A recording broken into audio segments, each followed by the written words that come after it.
welcome to the What They Said podcast, where each week we deep dive into all things influencer marketing. We're joined by brands, influencers, other agencies, talent managers, and real cross-section of the creator economy. My name's Sammy. I am your host. I am influencer strategy lead at Pretty Green. And I'm going to be joined by some industry titans that have far more to say about the industry than I do, far more eloquently, who are not reading off of a script. So in this podcast, we really want to create a safe space for everyone to have unfiltered conversations around the creator economy. This week, I'm absolutely thrilled to be joined by two of my favourite people from the creator economy here in the UK. We've got Kezia Price and Sophie van der Veken from towels.com. Welcome, guys. Thanks for having us. What I do at the start of each one of these is read out a bio that I've written for you. Okay. You haven't seen this. No. So it is full of absolutely awful things. Okay, fantastic. Just kidding. So I'll read it out, and if there's anything I've forgotten, just jump in, tell me I'm wrong, and correct me. But we've had the absolute pleasure of working together a couple of times in the past, and most recently towards the end of last year with some wonderful dog content, because obviously you're from towels.com. So towels.com is a real leading brand that offers tailor-made kibble for all of us dog lovers out there. Not for us, for the dogs. So here's the bio. And again, tell me if I've got anything wrong. So Sophie, you are the affiliates, partnership and influencer manager at towels.com. And you've been in the role for a few years now? Yeah, as a manager for about a year or a bit more. But I've been at towels.com for more than 5 years. So, yeah. A long old time. Yeah. So Kezia, you are the PR and communications manager at towels.com. And you've been in the role a few years now? Yes, I've been at towels.com for 4 years now, which has flown by. But yeah. And the way both of you have worked with influencers over the past few years has really shifted. So we're going to get into that. But I also wanted to say a massive congrats and nod to you as well, because towels.com has recognised the Be Creator Awards for being one of the top brands for influencers to work with last year. So really testament to how you do trust influencers to work with them. That must have been quite a great one for you guys. Happy, Yeah, we were so happy. Yeah. And there were some great brands in the running for that. Yeah, like some really kind of established brands in the industry. I think we were really honoured that creators had nominated us for that award after really not like we've not been doing influence marketing for years upon years. So to be recognised after just a few was amazing. A real testament. We were just beaming when we sat at the awards. We were just both beaming with pride. So definitely. Who can you remember who else was in that category? It was like Disney, Pandora, I think. Yeah. Gymshark, I think, as well. So some real names that have been working with influencers for 10 years. Yes. Yeah, Pandora, kind of Disney. Yeah. And then to be amongst that is really great as well. Yeah. So towels.com offers tailor-made kibble and food blends that are perfect for any dog, whatever their needs. And Sophie van der Veken is affiliate, partnerships and influencer manager at towels.com, and Kezia Price is PR and comms manager. And you've worked extensively with creators in the UK, so much so that you were recognised by being one of the top brands influencers want to work with in the UK, with a nod at last year's Be Creator Awards. Did I forget anything there? No, I don't think so. Any more strings to your bow that you would like to add to that? No, not really. I think that's fine. Yes, good. And above all, you get to work with dogs as well. Yeah. Yes. So could your job be any more perfect? It's Not pretty really. great. Yeah, and we've got each other as well. So I mean, So nice. You're so pleasant to your colleagues. Well, Can't stand we have our mine. moments, no? yes. Before we get into questions, we were discussing a moment ago, off camera, off mic, about who we see as our sort of dog energy. And I said, I see myself as golden retriever. And you both went, absolutely. Yes. Yeah. Golden retriever. Really vanilla, quite a boring breed, like everyone likes them, no one Trustworthy. loves them. Yes, trustworthy, Okay. playful, Yes. fun. It's like my star sign. Yeah, there you go. Kezia, your dog, what is it? I said You red said- setter. You said red setter, but before that, you said border collie. Yeah. Both pleasant dogs. I would say border collies round people up like sheep. Organised. Organised. Yes. Get Very things done. motivated. Yes. Energetic. Apparently they're the most Smiley. intelligent dog breed. True. Well, thanks. I'll take it. I will take that. Yeah. I'll go with that then. So going border collie. Yeah. Sophie. Sure. Oh. What? Diesel, no your dog idea. Diesel, Yeah. bless him, 13 years old, years young. He's young at heart. Yeah, young at heart.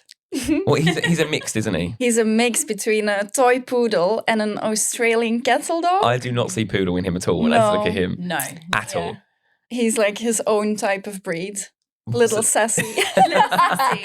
Yeah. Unique. Kind of like you, to be fair. Just Really? a little sassy. Yeah. Yeah, he's a You good need mix. I don't know what kind of dog breed, but something kind of direct. Because you are. But it's great. This is why we get on. A direct. And it needs to be something slightly more European. Yeah. Border Collie's very Scottish, very English. Yeah. Oh, I don't know. We can come back to this at the end of the Yes. episode. I want you, about as it. we go through this, not to prioritise this chat, Yeah. but just be thinking in your mind, what dog breed would I be? I will. Anyway, on to the proper chat. Obviously, we've worked together over the years. And I think the way that Tails.com has shown up in the creator economy, the way you've worked with influencers has really quite evolved. And I think, Sophie, you can speak to your time as sort of a performance-focused, driving user acquisition, customer acquisition, and Kezia more from a PR and earn perspective as well. So we've kind of got some questions that I'd love to whittle through that actually all of the office fed into, because obviously we've got good knowledge of Tails.com. But Sophie, Kezia, on paper, your roles do seem completely different. I think it's fair to say completely different remits from different realms. One with a focus on driving those lower funnel metrics, conversion, beyond consideration, and really driving those advocates. And Kezia, brand building, strategic PR campaigns, and those PRable moments. I think a lot of people forget that influencer was born from PR in the first instance. I know we often see it as like a media buy, but ultimately it came, in my opinion, it came from PR years and years ago. But if we track things back to their roots, do you find that your realms have been increasingly overlapping over the past few years? Yeah. Definitely. And I think, having a joined up strategy, it just makes for better kind of full funnel marketing, which is now what we've moved into. And I think if you put in a combined effort and look across the business at how you can kind of maximize impact for influencers, it makes more sense. It does. So I think first when we started working on influencers at Tails.com, it was mostly Kezia doing it. Yeah. Oh, really? Okay, interesting. Yes. So she started off like the OG, I would say, working with influencers in the more organic way. But then when we were expanding partnerships within my team, we saw that there was definitely a gap in what we could Potential for that focus. Yeah, to grow the channel and really make it a robust channel in our channel mix. So I work, like you say, a lot with like driving new customer acquisition with different digital channels at Tails.com. And I think when we joined forces, Kezia had done all of that like brand building and building those relationships already. So we could utilize that to also then drive new customer acquisition. And like Kezia was saying, just have full funnel marketing campaigns instead of just focusing on one part. Yeah. I feel like what's so interesting seeing how it's changed for Tails.com is how you've really embraced that integrated approach of like having all the channel mix come together for that holistic full funnel approach. Yeah. So many brands are not only not investing in influencer, but that conversation, that strategy piece is so far down the line. Yeah. So did it take a lot of work from you both? Because obviously how you measure impact, Sophie, will probably differ hugely to how you would measure impact in PR and comms. So how do you establish like a KPI framework that has it all on paper? Like we've got the whole funnel tracked here, or are you having to do sort of a bodge job of putting it together so you can then sell it in internally and say, look, this works, we need to really knuckle down on it? I think like what Sophie was saying, we'd built up those kind of influencer relationships through like gifting organically, and then we utilized those relationships. And so actually we were saying to the business, we've already had really great success with minimal money being put into this channel. A lot of hard work. A lot of your time. Yeah. Relationship building. But I love that. Yeah. And here's how we can kind of elevate that and maximize the impact. There are obviously different ways of measuring what Sophie does and what I do. But I think as long as you recognize that, then you can fly. It's not like we're both trying to kind of mash everything together. We have different metrics. Like for me, obviously, it's like the engagement and the positive comment sentiment. And the sentiment, Yes, exactly. And then for Sophie, obviously, she's looking at sign-ups and she's looking at all those kind of things. But I think as long as you recognize that you know, we need different things, but you can do it and make the most out of your budget. Yeah. That's what, you know, then it's fine. Yeah. I was going to ask then, so maybe Sophie from your side then, we've heard how that earned piece was really vital in establishing towels amongst creators and driving that love. From your side, Sophie, how important has it been not just to focus on user acquisition, but I guess building those relationships with influencers longer term as well? So it's not just flash in the pan, it's more how we find those long-term ambassadors.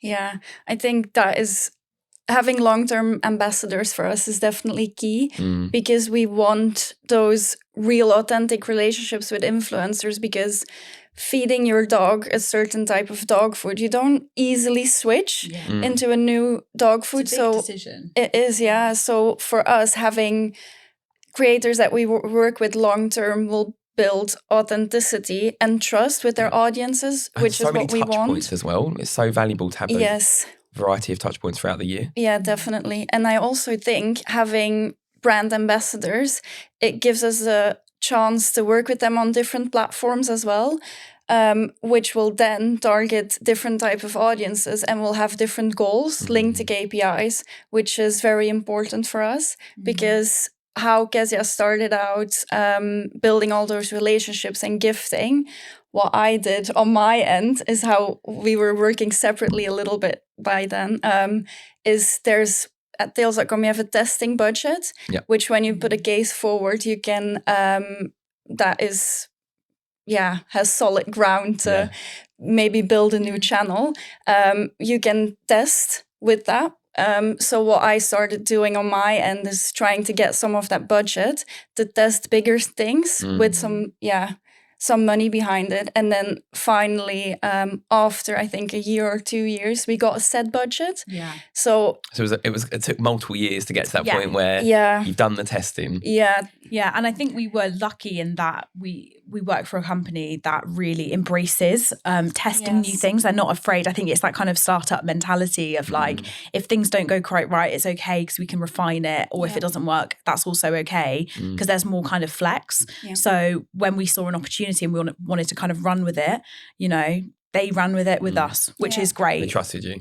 Yeah. As we say in a campaign wrap, there's never failures, there's only learnings. Yes, test and learn. Yes. What I've always really loved, because I wish more brands did this, and it's something I've always advocated for, is that test and learn. It's so important. You'll see brands, like say sports brands, they've seen Gymshark, saturate a niche, with kind of a scattergun approach, like this volume, and that's really worked for them. It's delivered great returns. But that wouldn't work for Tails.com. Like you're trying to land, like you said, Sophie, and I really want to touch on the insights in a moment, but like changing dog food is a huge commitment. We saw that actually owners during the cost of living crisis are far more likely to sacrifice their own food versus that of their pets, because we know how difficult bloody dogs can be with their diets. So how important would you say, it sounds as though testing has been absolutely vital in establishing and rationalising a consistent set budget, like you said. What would be your advice to any other like brands that are listening? How do they start testing? What is a good test budget? Is there any sort of advice you would give? So if you have no it's budget. It's a broad question. I appreciate that. I would say so. When I joined at Tails.com, there was no influencer activity. At all. So you set it up. And I remember in my interview, I was like, guys, I can help you with this because my whole background was in bloggers and then influencers from like the beauty side of things. And I was like, if you have no budget, we can do strategic gifting. So we can find we tapped into communities of people. So we really went after the interiors crowd because they had beautiful homes, beautiful dogs, and they had beautiful imagery. Tick, tick, tick. So they could produce the content that looked premium. Yeah, exactly. They already had the lovely setup and people would always ask them about their dogs. It was just a really engaged community. So we tapped into them kind of to start off off with, kind of veering away from maybe the obvious like dogfluencer sphere, which was very oversaturated. And we had really great success. And I think if you're being strategic about that gifting when you don't have much budget, you see which influencers come back to you and talk about your product and love it, or talk about it with other people, and you get that kind of chatter building up. And then once you understand who's passionate about your brand, you can then build on that, and you can go, right, they really liked us. We'll give them, say, 3-6 months free food so they can really try us out instead of gifting like treats and toys and whatever. And then it's kind of kicking off like a snowball effect. So you don't have to be overwhelmed and intimidated about trying to come up with this huge strategy for a new channel. You can start small and you can just see where it goes. And as you said, you did that yourself. So when you first joined, it was just you. One person. What sort of scale are we talking? Like when you first started, maybe 5-6 influencers? Yeah, like tiny. Yeah. And then it just kind of built up. And then, you know, you got some stuff back from some earned kind of coverage back. And then others were like not so keen. And then you just start to build a relationship, you know, it's with essentially kind of a black book of creators that you know are really receptive to brand, understand the positioning and love the product. Yeah. A snowball of authenticity, if you will. Well, there we go. Nice. I said it. But Sophie, from your side, yes, so it's not completely different, but the strategy is different. It is. Paying influencers, you're being measured on CPAs. Yes. How are we driving acquisition, customers? Obviously, there's the one-off customers, there's the long-term customers, there's the customer value. It's a whole different piece. But I guess with a brand's watching, they're thinking, okay, influencer can be a viable customer acquisition channel. Yeah. How in the world do they start looking at that? Where do we begin? Yes, I think where I looked at first is what is important for the business to prove that it's driving value. So what you were just saying, driving new customers, the cost per new customer acquisition, how long do those customers stay with us? And we had, when I started looking at influencers to drive new customer acquisition, we had some very established digital channels already. So one of those was paid ads. So I looked at how can we use influencers, which is more authentic, to drive new customer acquisition in that channel. So taking influencer content into the paid realm. Yes. So how I did it is basically then have very open conversations with the influencers that Kezia lots of times already built a relationship with and said, this is the plan. What we want long term is to work with you guys as ambassadors. We want it to work for both you and us. And what we look at is the new cost per acquisition. So what that needs to be as low as possible for everyone, and the customer needs to stay as long as possible on our subscription. So I would advise brands to look at different payment models. So do you pay a one-off fee, or do you pay affiliates? on an affiliate type model? And you can vary that as well. Like it can be both at the same time. If you have a set budget, it's easier to pay flat fees. However, you can just look at the influencers that are maybe a bit smaller but have great imagery, because you can amplify and choose your audiences when you do that paid piece, which was essential for us. I think that's such a key point, that it's finding those kind of smaller creators with amazing quality imagery and then using that for the paid side. We found really great success with that. I guess this is why, I mean, we've all seen it on TikTok, like the rise of UGC creators. Have you lent into UGC creators much? And for those that aren't aware who are listening, essentially a UGC creator is an influencer without a following. There's someone making content that looks really nice. So have you seen that? Back to the question, I guess, have you seen more of that coming into what you guys do? 100%. Because what we look at more is, I think one of the biggest things for us is how is the relationship with the influencers? Because like you can see, we're a team of two. So having easygoing relationships, people that you can trust. Easy to work with. That's a massive thing. Is key for us. And we look at like the quality of the imagery, how that works in paid media as well. And then how, on organic side of things if that works for their audiences, because lots of times they will have very niche audiences that you can tap into, which is great for us, because people that follow these dogs with great imagery, they might have these dogs themselves and want advice on what kind of food they need to feed them. But I think this is what we're seeing more with social. And I know I'm doing it, like whether it's house renovations or looking for a product to buy. I think we're all turning to social to really inspire our purchases. Yes. And I read an interesting piece the other day around how sort of TikTok and Reels and online social platforms have really just shaken up the funnel for Gen Z and millennials.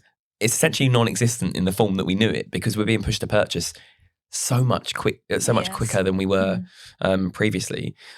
I wanted to talk about, you touched on insights, and as someone who loves a stat, I guess, how important is it for you that the influencer work stream is justified in the first place? So perhaps, I put it to you, I guess, is it always off the back of an insight or a research piece? Is there something that informs the strategy, or you just like, okay, we know we need to tick off influencer, let's just go for it? Is there something that informs the strategy for you?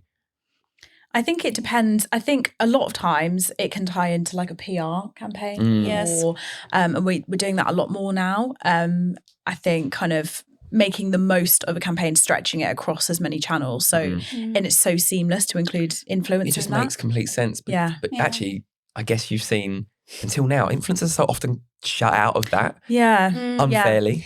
I think that's, I mean, again, I just think it just should be part of your PR campaign now, because it's tapping into a huge audience that are like sitting there waiting to, you know, I don't know.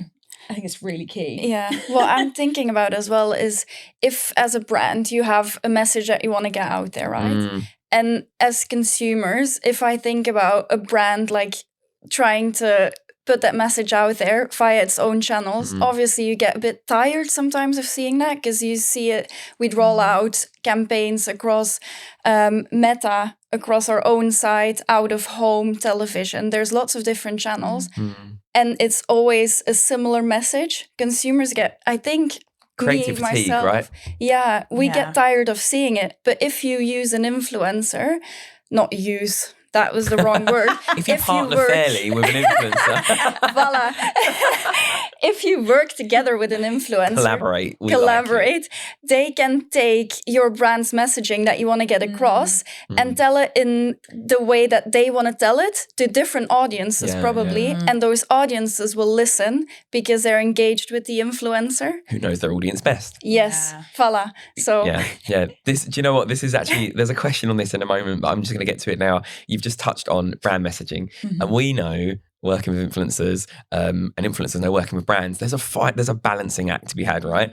You want them to land USP, brand messaging, and a call to action. And the influencer's like, I know how to speak to my audience best. So to you both, how important is it to find that balance and I guess relinquish some control to the influencer? So I would say we've chatted about this so much. Yeah. We think if you, as a brand, if you are sending an influencer a script, a really, really prescriptive brief, that is... It's a big ick. You're wasting your money. Yeah. Honestly, because the bottom line is you're wasting money. You're wasting your money, because you should be trusting that influencer for them to story tell about your brand in an authentic way that is relevant to their audience. If they're reading from a script, that's just, what are you doing? You may as well hire an actor. You may as well. It's just ridiculous. So we are very anti being prescriptive. Obviously, we have things like you say, we need to kind of hit and messaging. Sure. But there's a line, and I think if you're telling influencers what to do, you're not going about it in the right way. Yeah, that is the perfect soundbite. In fact, I'll just use this as a trailer. Stop bloody telling influencers exactly what to say. You're wasting your money. You're wasting your money. It's true though. We tested it, tried it, because when we started out, obviously the business is saying this is what we expect from the channel. So we definitely tried. I'm going to be honest. I've definitely given a brief. I think, right? Yeah. And it didn't work. Yeah. And then I was thinking afterwards, is this on me or on the influencer? And it is on you as a brand, because you're telling them what to say to their audience that is not used to hearing this. Yeah.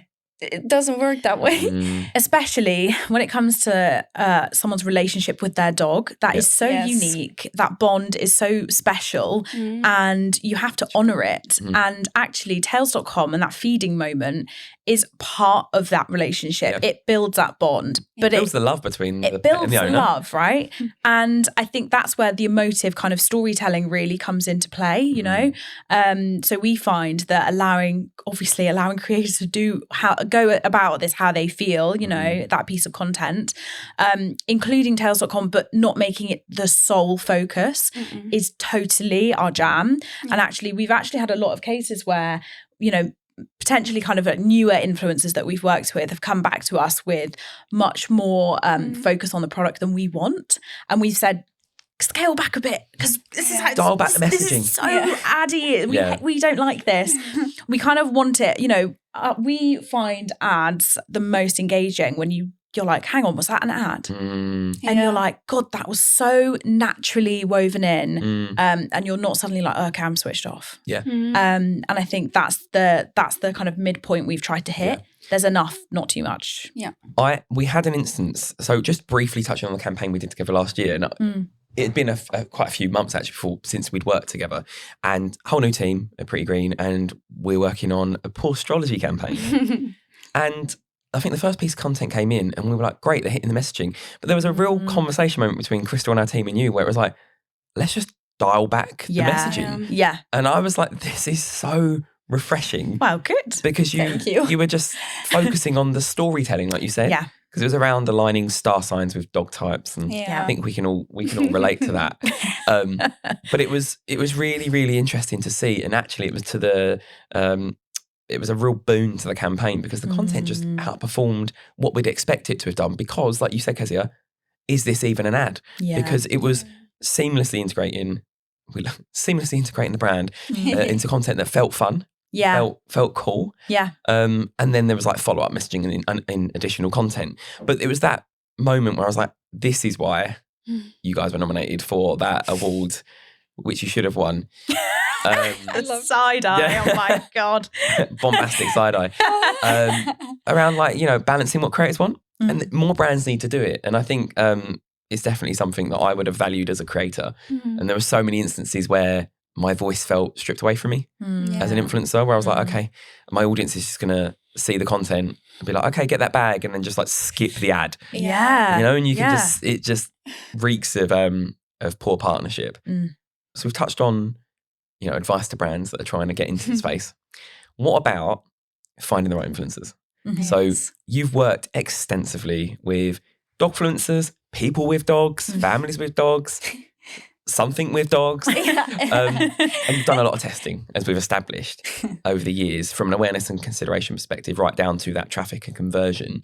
Were there ever instances where the partnerships that you had executed worried stakeholders or caused concern, and how did you navigate that? And then could we touch on your kind of filter around talent? Because I think it's really important that the brands have a filter, like the line in the sand, if you will, of who they will or won't partner with. Like, have they spoken about gambling, tobacco, alcohol, and things like that? So have there been instances where the partnership wasn't the right fit? And then how have you ensured moving forward that you find the right ones? I do think we're quite lucky. We haven't had many partnerships that we've then looked back on and been like, oh God. In fact, I don't even know if we've had one where we've been like, that didn't work, that didn't align. No. And I think that is because at the heart of everything we do, we want to work with happy, healthy dogs. And that's the common thread. And obviously there has to be an emphasis on, you know, the person creating content, it's not the dog. But, you know, I generally feel like if, you know, we're working with creators who have beautiful, happy, healthy dogs, you know, then usually it works really well. I think... Oh, it's a really interesting question. I think it's really hard for brands when they kind of look out at the sea of influencers and they go, where do I start? There's so many. Where do I even go? And I do think just tapping into those kind of engaged communities. And we've tested loads of different verticals. like kind of more comedic or lifestyle or home interiors, all of that kind of stuff. We've really been open, and I think just be open. I think just be open to seeing what works for you. Again, test and learn, and don't be put off by the variety, because I feel like people who are talking and have a niche and like talk about that niche usually where we've had, I would say, the most kind of success. Yeah, true. I would say as well, if you work with an influencer and it doesn't go as expected, I think there's always like learning opportunities, and you can take that forward, and next time you pay more attention to it, for example. I wouldn't say, like Kezia said, that there have been instances where we're like, oh, that wasn't great. Maybe there have been, but I feel like it's always been like test and learn. Same thing as we were saying previously, which has in the end benefited us and the influencer channel. So So I guess then it all comes back to your test and learn approach, where not only are you establishing like the channel as being viable, but also like the persona or type of influence that you're partnering with. So even down to like the verticals, like you said. So I'm sure there's some that you haven't tried, like ASMR, or I don't know how, when I think verticals, I always come to ASMR, and I think it says a lot about me. But like dog mukbangs, that could be something, you know? One good tip, actually, sorry for brands, is when we started looking at influencers, especially from a paid point of view, I looked at the other channels that are already established at Tails.com. What kind of verticals do they tap into? So what kind of audiences work for us on paid? What works for us out of home? Anything like that we took and then looked for those niches and influencers, and that has worked really well for us. Yeah.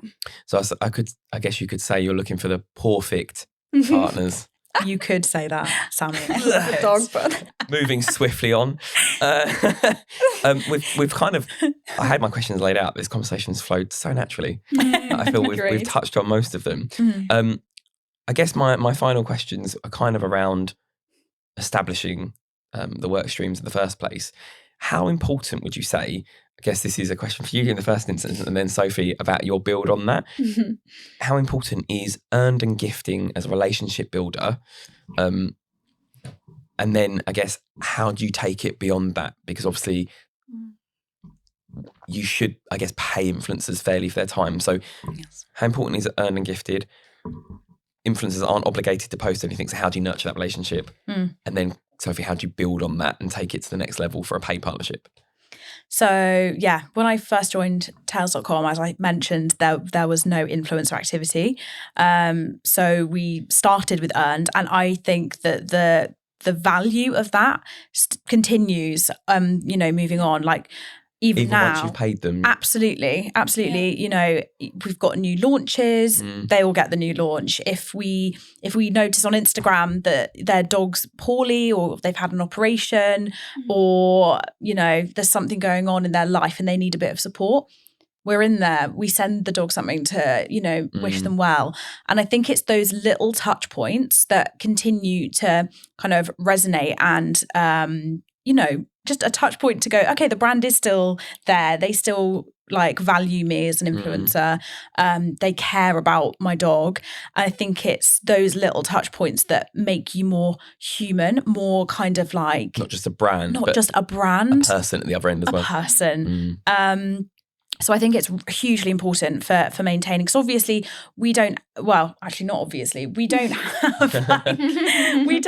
the budget to consistently work with all of our favorite creators. We're still kind of developing that channel. So earned kind of coverage and gifting plays a huge part. And then I guess, Sophie, on that, you would identify perhaps influencers you've worked with from an earned perspective and think actually they've already got a great relationship. It's time we paid them because we're looking at include them in our paid media, or we want them to be part of a fuller campaign experience. Yes. And then I guess you'd then pick up again, Kezia, where you just stay in touch. Yeah. Is that fair? Yeah, correct. So I would say, on building on what Kezia has just said, when we sat down at the end of last year to build our influencer strategy for this year, gifting is like core part of that, because like Kezia said, we don't have the budget to constantly run really big campaigns in between the moments that we don't have these big campaigns running. We can gift them and say we're still engaged with you, and then give them free food as well, so they can keep feeding tails.com, because obviously otherwise it wouldn't make any sense. Yeah, that is actually a really key thing. And especially when I think one of the key things is, like you said at the start, people stick with their dog food for a long time. Yeah. So you want to be front of mind all throughout the year, even if you're just doing like a Christmas activation with them, or like a Valentine's Day activation. So it's staying front of mind, I guess. Yeah, throughout the year. Definitely. Yeah. One thing that I wanted to touch upon as well is when Kezia did all the groundwork on building those relationships, and once we then started working with those influencers on a paid, from a paid perspective, I think one thing that I'm very proud of from us is that we told each other we're gonna pay each influencer at least this minimum fee. Yeah. Because even if they have 5 followers, but we believe in them, as in we think their account can grow, they have the right imagery, we can work with them easily, we can use their assets for paid, and we can do something organic as well. Yeah. And they're the right tone of voice for our brand. They should be paid fairly, because they put so much time and effort in creating that content. So that we have like a baseline, and then obviously based on engagement rates, what kind of campaign we use them in, rates go up or down. Yeah. But and that's a big one. And we've had instances where creators have come to us and they're kind of new and they've gone, okay, well, I would ask for this fee. And we've turned around and gone, you're underselling yourself. Yes. Like, this is not enough. And they are so grateful, because there isn't that transparency around pay. And we really believe in opening up that conversation. Yes. And we're not, I don't think it's fair for brands to sometimes abuse new exploit that naivety. That's the better word. Exploit that naivety. 100%. I think, and we've touched on this before, but I think one of the key things for us, and I'm so happy that you do this, we have our own like D&I framework, and a part of that is equitable pay, and making sure that influencers, no matter what walk of life they're from, are paid fairly for their contribution. There's been so many instances, particularly for like Black creators, that have undercharged, and we've said no. Say for illustration purposes, they've said £500 for a post, and we said you're getting 1,000 because of X, and explaining that. And I guess that kind of ties into my last question quite nicely. I touched on our D&I framework, but you work with a lot of different agencies for different reasons, and including some to support influencer activity. Do you have any advice to brands who are looking to onboard the right agency partner? Hopefully, as is evident here, chemistry is really important. But what is there a scorecard system? Like, what should brands look out for? When should they start looking at external resource and support? I'll start. You start. So for us, it was very key to have someone support us, because we got a set budget now for influencer marketing. But what are we going to do with it? Because we're a 2-person team. We can't do everything. And also, we don't have all of that knowledge, right? So agencies can help you broaden the scope and really run bigger campaigns for you, where you get lots of learnings from, also for your internal activity. So one of the key points for me, obviously we have our procurement team that has scorecards. We all love procurement. Yes. Necessary step. Yes, 100%.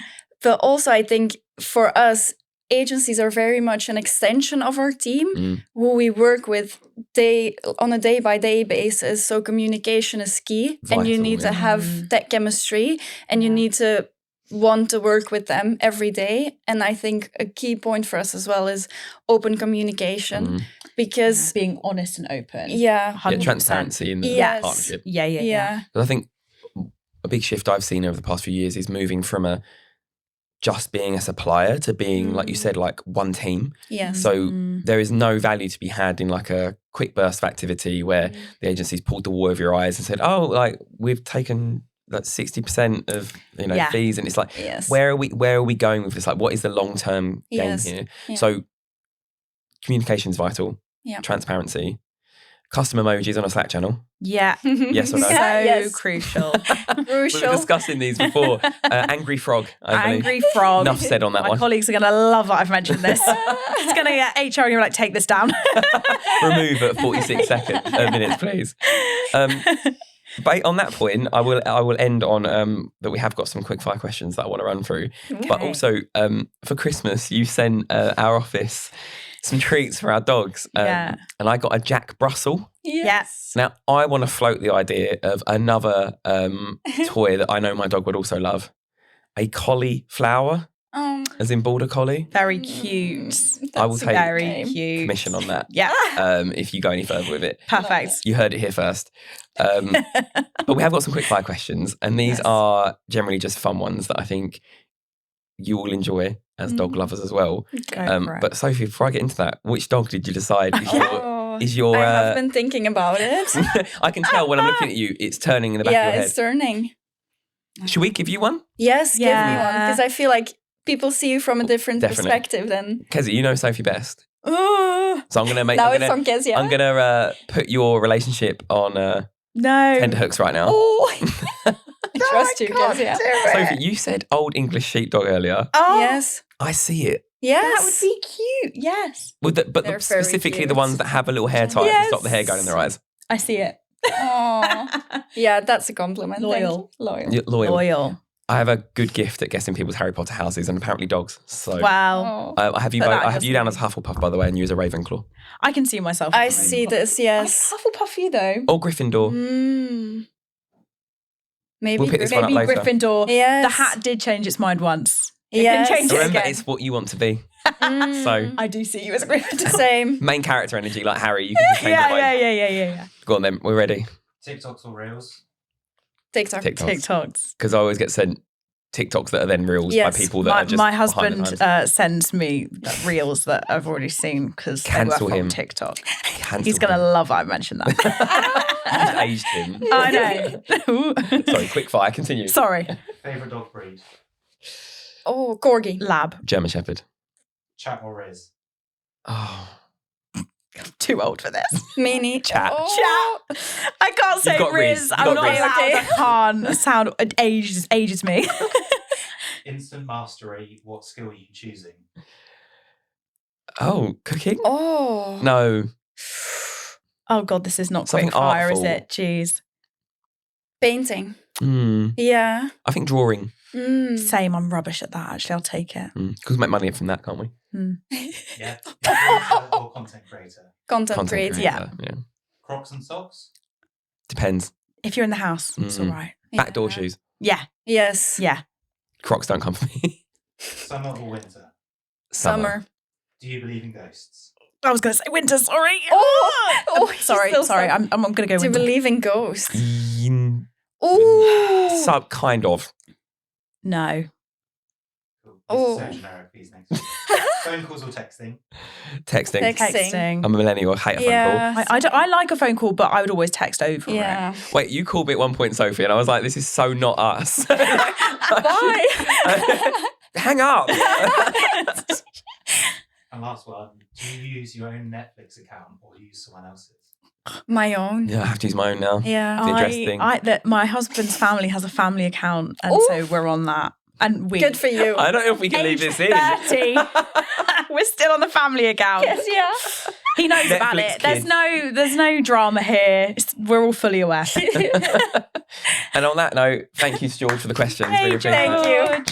Thank you. Producer George will be back next episode when we deep dive into the paranormal again. Big thank you to both for joining me today. As ever, I love our chats. Yeah. What can we expect this year from Tales? More influencer? Obviously. More influencer. More ambassadors. More creators? Yes. Creators. Yes. Yeah. Ambassadors. Creators. Bigger, Cute dogs. better. Cute dogs at Big, the heart. big of and cute everything. dogs. Yes. Old English sleep dogs with Yeah. bows in their hair. Fingers crossed. And more diesel. If you want to find more diesel content, in fact, you can follow Sophie over on Sophie's LinkedIn. dog. And also Kezia on LinkedIn as well. We're both on LinkedIn. Of Yes. course. Of course we are. We're all corporate professionals these Yes. days. Yep. Corporate girlies. Corporate girlies. That's the soundbite. That's the teaser done. Thank you so much for joining Sophie, Kezia and myself for this episode of the What They Said Influencer Marketing Podcast powered by Pretty Green, where we deep dive into everything to do with the creator economy and conversations that are definitely less had regarding influencers and all sorts of things. Join us next time where we will lift the lid on more conversations you weren't expecting, and we'll see you again soon. Thank you very much.